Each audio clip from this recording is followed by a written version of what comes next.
Bienvenue, mesdames et messieurs, à cet entretien du journal télévisé de droits humains. Nous recevons pour vous le président de la Commission nationale de droits de l'homme, le président Mwamba Mushikonke Momous. Comme vous le savez, tout dernièrement, la Commission nationale de droits de l'homme a eu à publier des rapports par rapport à ses activités de l'année 2018. Nous allons, avec le président de cette institution d'appui à la démocratie, parler de ce qu'a été le fond de tous ces rapports et leur apport justement pour le respect ou la promotion des droits de l'homme en République démocratique du Congo. Bonjour Excellence. Bonjour.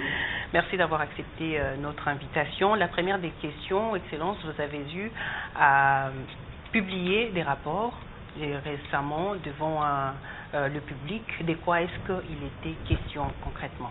Nous avons publié les rapports des enquêtes menées dans 4 provinces liées à la responsabilité sociétale des entreprises minières et forestières, et nous avons publié les rapports annuels de 2018. Et après ces rapports, nous avons aussi publié des rapports sur les visites des prisons et autres lieux de détention. Et la semaine prochaine, nous allons publier un rapport après l'enquête à Yumbi. Nous allons publier les rapports sur la situation des droits de l'homme à Yumbi. Je crois que ça sera un rapport vraiment très attendu par la population. Pour ne pas peut-être creuser, nous allons attendre ce que la Commission nationale de droits de l'homme va pouvoir dire par rapport à la question. Peut-être que nous y reviendrons pour un autre entretien pour connaître un peu l'aboutissement ou l'issue de ce rapport tant attendu. Justement, vous allez parler du rapport et entrer aux activités. Comment est-ce que la CNDH finalement s'est démenée pendant l'année 2018, parce qu'on a quand même eu à décrier les problèmes, la logistique, des moyens financiers. Comment vous êtes en sorti par rapport à l'année 2018? Oui, nous avons travaillé avec les moyens de bord, surtout que nous avons présenté les rapports en tenant compte des activités réalisées conformément à nos attributions. Dans ces rapports, il y avait d'abord les activités en rapport avec les enquêtes, qui est la première activité, les activités en rapport avec le traitement des plaintes, qui est deuxième attribution, et les rapports en rapport avec les visites des prisons et autres lieux de détention, et les rapports par rapport à l'état de ratification des traités par la RDC, et aussi d'une façon générale par rapport à la situation des droits de l'homme. Donc pour tout rapport d'activité, on tient compte de nos attributions. Donc chaque attribution doit être passée en revue pour savoir qu'est-ce que nous avons réalisé comme activité par rapport à cette attribution. Nous avons 19 attributions, et ces 19 attributions d'ordre spécifique, il y a aussi 20e attribution qui est d'ordre général. C'est-à-dire là, la loi dit que la CNDH s'occupe de toutes questions relatives aux droits de l'homme. Donc voilà au moins comment nous nous organisons pour produire notre rapport annuel. Et là, nous avons montré tout ce que nous avons fait par rapport à la promotion. Donc par rapport à la mission de la CNDH qui est celle de promouvoir et protéger les droits de l'homme. Donc par rapport à la promotion, nous avons pris toutes les attributions qui cadrent avec la promotion et nous avons montré noir sur blanc les activités menées par rapport à cette mission. Et par rapport à la protection, nous avons aussi énuméré toutes les attributions ayant trait à la protection pour montrer les activités menées par rapport à cette mission de protection. Et maintenant, ce rapport est très important. Pourquoi? Parce que nous allons les présenter à l'Assemblée nationale. Il y aura un débat à l'Assemblée nationale, et après les débats, ce rapport est assorti de recommandations. Les recommandations seront transmises à des institutions désignées dans notre loi. Président de la République, Assemblée nationale, Sénat, gouvernement et cours et tribunaux, ainsi que les parquets irrélatifs. Après, à l'Assemblée nationale, une fois terminé le débat, l'Assemblée nationale constitue une sous-commission. Cette fois-ci, je pense que ce sera chose faite, parce qu'il y a déjà une commission permanente des droits de l'homme qui va se charger de ces rapports qui viennent de la Commission nationale des droits de l'homme pour s'approprier les différentes recommandations et lui permettre d'exercer ses contrôles parlementaires. C'est-à-dire, on va voir quelles sont les recommandations ayant trait à tel secteur du gouvernement. Par exemple, dans le cadre du travail, on voit le ministre en charge du travail et prévoyance sociale. Dans le cadre de la justice, on voit le ministre en charge de la justice qui va répondre maintenant cette fois-là devant l'Assemblée nationale pour répondre aux questions des députés sur base des recommandations formulées par la CNDH. Vous avez parlé de ce rapport justement, mais je voudrais quand même que vous puissiez nous dire quel est votre constat. C'est vrai que ce sont des recommandations qui vont être présentées devant les institutions habilitées, mais puisque vous avez été sur terrain, quelle est votre lecture sur l'état du respect ou de la promotion, de la protection des droits de l'homme en République démocratique du Congo par rapport à cette année qui vient de se terminer? En RDC, nous sommes encore loin. Nous sommes encore loin pour le respect des droits de l'homme. Sur toutes les formes. Si nous prenons seulement les droits civils et politiques. D'ailleurs, même en sortant seulement du bureau, vous allez voir les différents cas de tracasserie. Que ce soit policière, que ce soit administrative, c'est déjà un problème. Quitter Kinshasa vers l'intérieur, là on n'en parle même pas. Vous trouverez même des barrières imaginaires. La population souffre sérieusement. Aujourd'hui, on a pris de bonnes mesures pour laisser les 4 services au niveau des frontières.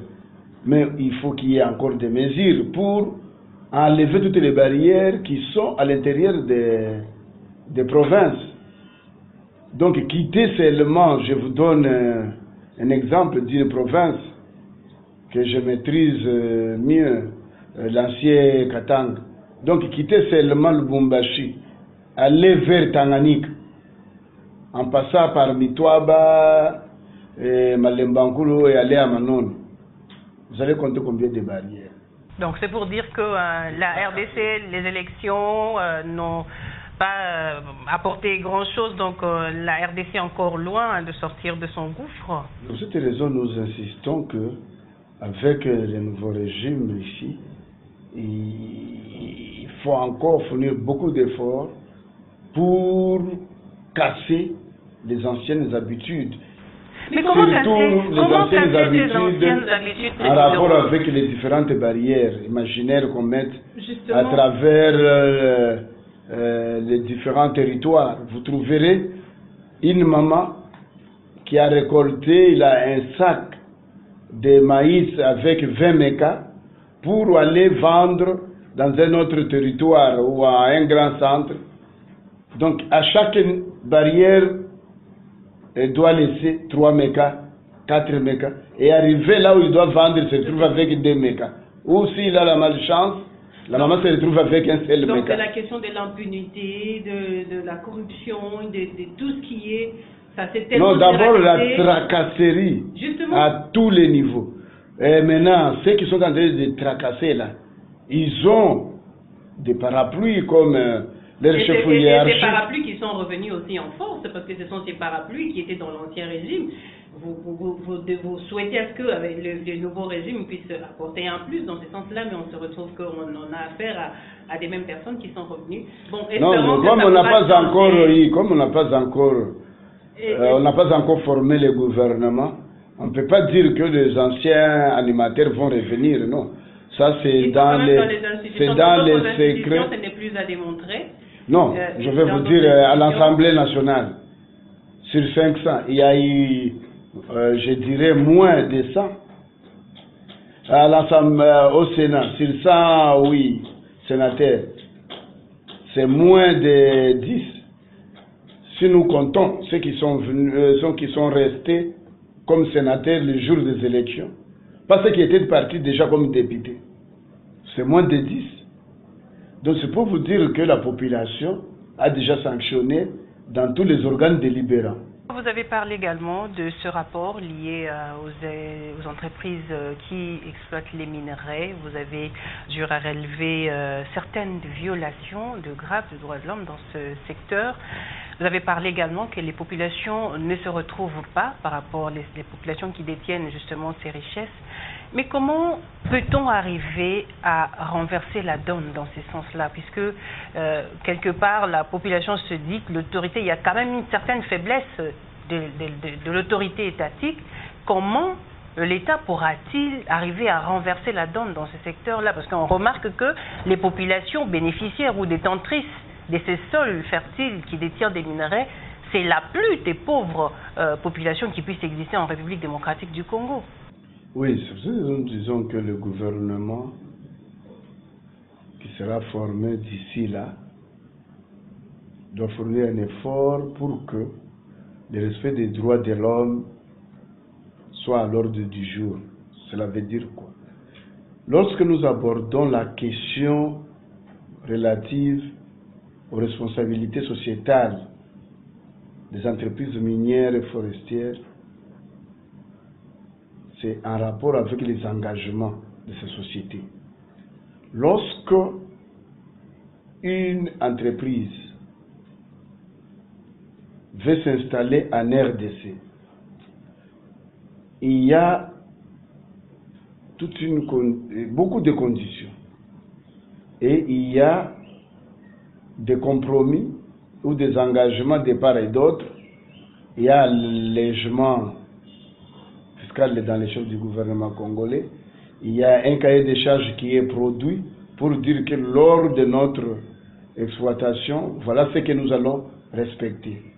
Nous allons respecter les droits de la communauté locale en construisant des écoles, des centres de santé, des routes, des essais agricoles. Mais qu'est-ce qui fait qu'au départ, il y a quand même un cahier des charges lorsque ces entreprises viennent pour... Exact. Mais pourquoi l'État... C'est les problèmes de suivi. Ne fait pas C'est le problème de suivi, parce que ces gens-là, au lieu de faire ce qu'il faut faire, ils savent qu'il n'y aura pas de suivi. Parce qu'ils se communiquent. La première entreprise dit que mon cher, il ne faut pas même faire ça. Il n'y a pas de suivi pour te sanctionner. Parce qu'il faut arrêter les contrats. Dire que non, mon cher ami, après évaluation. Il y a des entreprises qui viennent pour s'installer, exploiter pendant 25 ans par exemple. Mais si déjà 4e année, 5e année, l'entreprise ne fait rien et qu'il y a des suivis, on peut revisiter les contrats. Dire non, mon cher ami, voilà, tu as déjà exploité au moins 5 ans, mais rien n'est fait par rapport à la communauté locale. Parce que quand on parle du développement de ces pays, on ne va pas développer seulement à Kinshasa, non. C'est lorsque chaque, et puis je vous dis qu'en RDC, c'est chaque province qui a ses richesses. Si chaque province, c'est la somme de développement de chaque province que la RDC devient un pays développé. Mais si les provinces ne sont pas développées, on va parler de développement de la RDC comment? Il faut qu'il y ait un effort pour qu'on puisse respecter les droits de l'homme. Respecter les droits de l'homme, c'est-à-dire qu'il faut qu'il y ait libre circulation. Respecter les droits de l'homme, il faut qu'il y ait des routes par rapport aux droits économiques, sociaux et culturels. Respecter les droits de l'homme, il faut qu'il y ait de l'emploi. Respecter les droits de l'homme, il faut qu'il y ait un logement décent. Respecter les droits de l'homme, il faut qu'il y ait un salaire décent. Respecter les droits de l'homme, il faut qu'il y ait la gratuité de l'enseignement. Respecter les droits de l'homme, il faut qu'il y ait la gratuité des soins médicaux. Il est anormal, c'est seulement peut-être en RDC, de détenir nos mamans qui mettent au monde à la maternité. Non. Non, ce n'est pas normal. Ça, on devrait prendre en charge. Vous trouvez dans d'autres hôpitaux même des enfants à 6 mois, à 1 année, détenus. Pourquoi? Parce qu'on n'a pas payé telle facture? Non. Non, ça, ce n'est pas possible. Donc, l'État est responsable pour beaucoup de maux qui rongent la République démocratique du Congo. Et Monsieur Mwamba, vous avez parlé des recommandations. Lorsque vous parlez des recommandations, ne pensez-vous pas qu'il n'y a rien de nouveau en République démocratique du Congo? Ce n'est pas les lois qui manquent. Vous n'êtes pas le premier à faire des recommandations dans ces secteurs, dans ce sens-là. Est-ce que ces recommandations n'ont pas une valeur contraignante? Jusqu'où la Commission nationale des droits de l'homme peut aller pour permettre à ce que toutes ces recommandations puissent être concrétisées? Ces beaux discours, nous l'entendons déjà. Ce sont des bonnes idées qui sont toujours développées. Qu'est-ce qu'il y a de plus dans tous ces rapports que la Commission nationale des droits de l'homme vient publier? Qu'est-ce qu'il y a de plus? Il y a de plus parce qu'il y a certaines recommandations qui sont observées par les destinataires. Donc ce n'est pas toutes les recommandations qui ne sont pas mises en œuvre. Mais il y a d'autres qui sont mises en œuvre. Ceux qui ne sont pas mises en œuvre, nous les reconduisons et nous les présentons devant l'Assemblée nationale. Et l'Assemblée nationale s'approprie pour exercer son contrôle parlementaire. Vous avez dans ces entreprises exploratrices minières, tout ça, qui ne respectent pas des engagements, vous avez certainement eu à détecter les auteurs. Entre autres, la CNDH a pour mission d'ester aussi en justice vis-à-vis des auteurs de graves violations de droits de l'homme. Est-ce que vous avez eu à initier également des actions en justice contre ces auteurs, même si vous ne l'avez pas révélé au grand jour? Oui, ester en justice, c'est l'une des possibilités reconnues à la CNDH par rapport aux auteurs de violations des droits de l'homme. Mais nous cheminons graduellement. C'est-à-dire, on présente des rapports assortis des recommandations et on présente les rapports à l'Assemblée nationale. L'Assemblée nationale peut faire la même chose, tout comme aussi la CNDH peut dire non, trop c'est trop, et il laisser en justice les auteurs de violations des droits de l'homme. Mais aussi, les parquets qui sont destinataires de ces violations-là sont à mesure de se saisir, de s'autosaisir d'office sur base des rapports de la CNDH. La population voudrait aussi savoir, parce que si le parquet ne se saisit pas d'office, c'est qu'il y a des enveloppes sous coulisses quelque part. Voilà pourquoi la CNDH doit se passer, ne doit pas attendre que le parquet puisse se saisir d'office. Non, qu'est-ce qu'on appelle justice? C'est saisir les cours et tribunaux et les parquets relatifs. Or, nous saisissons, c'est-à-dire nous saisissons toutes les institutions. C'est ce que la loi nous recommande. Nous transmettons nos rapports à toutes les institutions. Maintenant, il y a d'autres institutions qui se saisissent sur base des rapports de la CNDH pour mener des actions concrètes. Nous avons des réactions, mais il y a maintenant les autres, comme les gouvernements, qui devraient aussi se saisir par rapport à d'autres éléments. Nous prenons le troisième rapport qui fait allusion aux différentes visites que vous avez eues à effectuer dans les prisons, les lieux de détention à travers toute la République, justement avec vos moyens de bord. Vous avez eu à circuler, encore faut-il que vous puissiez nous rassurer que vous avez circulé toute la République. Et quel a été votre constat par rapport aux lieux de détention, des cachots, des prisons, lieux dans lesquels vous avez eu à effectuer cette mission? D'ailleurs, je vous dis que en RDC, parler des prisons, c'est se tromper soi-même. Même la prison centrale de Makala? Même là, ce n'est plus une prison. Parce qu'une prison est construite avec les normes. Il faut respecter les normes d'une prison. Makala a dépassé par rapport à la population carcérale les normes d'une prison. Vous ne pouvez pas dormir dans une même cellule 6, 7, ça ce n'est plus une prison. C'est comme un hôtel. Lorsque vous êtes dans un hôtel là où les gens logent 20 dans une même chambre, ce n'est plus un hôtel. Les lieux de détention, la même chose. Vous trouvez une petite salle de 3 sur 3 mais 20 personnes. Ça, ce n'est pas un lieu de détention. Donc, nous avons des problèmes. Il y a d'autres prisons, vous trouvez, ce n'est même pas une prison. Et les prisonniers sont des prisonniers volontaires. Parce qu'ils peuvent sortir à tout moment et revenir à tout moment. Donc, ce qui est important pour la RDC pour le moment, c'est dans les priorités, qui est d'abord la construction des prisons et des lieux de détention dans chaque camp de la police, qui est des bâtiments bien construits pour la détention, avec des toilettes, avec... Pour le moment, non, c'est seulement la, je dirais... Un mouroir.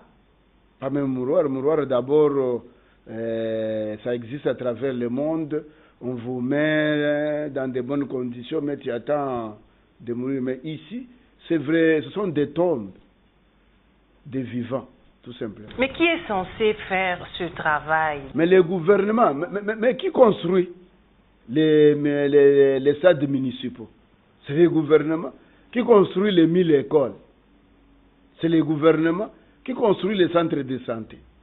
C'est les gouvernements. C'est les mêmes programmes. De la même manière, on construit les 1000 écoles, on construit les centres de santé, on construit les stades municipaux. De la même manière, on peut aussi élaborer des programmes de construction des prisons. Peut-être que le gouvernement trouve que c'est inopportun, ce n'est pas encore, c'est pas encore le temps. C'est les plus... Sinon, si ça a été le temps, il l'aurait fait. Je vous dis que c'est la priorité des priorités. Construire les lieux de détention et les prisons. C'est la priorité des priorités. D'ailleurs, on ne devrait pas avoir des OPJ, des commissariats, sans bâtiments, des lieux de détention. Ici, nous parlons de lieux de détention, c'est-à-dire un lieu là où on trouve des toilettes, des salles de bain, on trouve des salles d'attente pour les autres qui viennent, et voilà. Mais le constat est amer. La CNDH plaide pour la construction des lieux de détention, alors qu'elle-même se trouve dans la même situation. Un paradoxe? Non, ce n'est pas même paradoxe. C'est-à-dire, c'est pour vous montrer à quel niveau la prise en charge des services, parce que ce sont des services pénitentiaires, construction des prisons et quoi. Cela veut dire que nous créons des services, nous créons des institutions, mais nous ne savons pas les prendre en charge. C'est une contradiction dans le fonctionnement. C'est-à-dire, la RDC maintenant est entrée dans la phase de beaucoup embrasser, de beaucoup de discours, mais en réalité... Et ça nous discrédite sur le plan international. Sur le plan international, parce qu'aujourd'hui, la même question revient à chaque passage de la RDC. Et la RDC est en train de se valoriser sur la scène internationale. Nous avons créé la Commission nationale des droits de l'homme. Quand ils parlent comme ça, ils sont applaudis. Maintenant, ils posent la question. Comment fonctionne cette institution nationale des droits de l'homme? La RDC n'a plus d'argument. Ça va faire 4 ans d'ici là. Bientôt, ça va faire 4 ans que la Commission nationale des droits de l'homme a été installée. Est-ce que vous avez encore des difficultés, hormis le bâtiment? Des difficultés, nous avons des difficultés d'abord du personnel. Parce que notre loi... Mais on sait quand même que vous êtes quand même installé, pratiquement, on sait que vous êtes quand même installé à travers la République, il y a quand même des représentants par-ci par-là. Les droits de l'homme, les gens ont cette idée-là de voir, par exemple, si Kinshasa devient propre aujourd'hui, on va dire que la RDC est propre. Non, Kinshasa n'est pas la République. Lorsqu'on installe une petite unité dans les chefs-lieux d'une province, on ne veut pas dire que la CNH est installée dans toute la province. Non. La loi est claire. Installation de la CNDH dans les provinces, donc dans les chefs-lieux des provinces, dans les villes, dans les territoires. La loi est claire. Ce n'est pas Mouchikong qui a voté. C'était nous. Ça a été voté par le Parlement à travers ces 2 chambres et promulgué par les chefs de l'État. Merci, amis téléspectateurs, de nous avoir accordé de votre attention. Vous allez nous suivre sur nos chaînes partenaires, mais également sur notre page YouTube, sur notre chaîne YouTube JT des droits humains. Nous vous retrouvons prochainement avec un autre invité, mais aussi avec le même plaisir.